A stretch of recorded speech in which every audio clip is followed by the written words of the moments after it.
បងអូន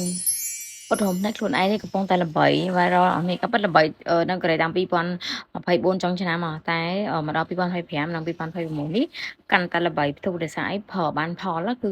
អត់អាចអត់រំលឹកដល់ខ្លួនឯងហ្មងតោះមកមើលពីរបៀបប្រើទាំងអស់គ្នាណានេះគឺជារូប model ដែលគាត់បានធ្វើការប្រើ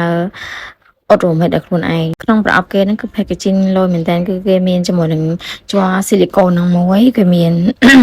step ទី1ហ្នឹងគឺគេចាប់ផ្ដើមដាក់ជ័រ silicone គេលាបជាមួយនឹងថ្នាំអ៊ុតដងភ្នែកហើយគេមានច្រើន step ជូនអ្នកគ្នាអញ្ចឹងពេលដែលយកទៅដល់គឺគេមានរបៀបណែនាំក្នុងប្រអប់ហ្នឹងដែរហើយអ៊ុតដាក់បិទអញ្ចឹងមកគេចាប់ផ្ដើមលាបទឹកថ្នាំអ៊ុតដងភ្នែកហ្នឹងញែកវាអញ្ចឹងណាហើយគេមាន mascara សិតដែរអញ្ចឹងអ្នកដែលគាត់ចង់បានរបៀបថាអ៊ុតដងភ្នែកដល់ខ្លួនឯងហើយលក្ខណៈស្អាតបែបធម្មជាតិដូចមនុស្សមានដងភ្នែកពីកណ្ដាលដែរស្អាតណាស់អូនេះចាមកសាក់ជាមួយនឹងចាដាប់អត់រំលឹកដល់ខ្លួនឯងនេះបានណាមកប្រអប់គេហ្នឹងគឺប្រើបានយូរដែរអ្នកទាំងគ្នាជូតខ្លាំងមែនតើអញ្ចឹងអ្នកដែលគាត់ស្រឡាញ់ថាការអត់រំលឹកខ្លួនឯងចង់ចំណេញលុយមកប្រើជាមួយនឹង intro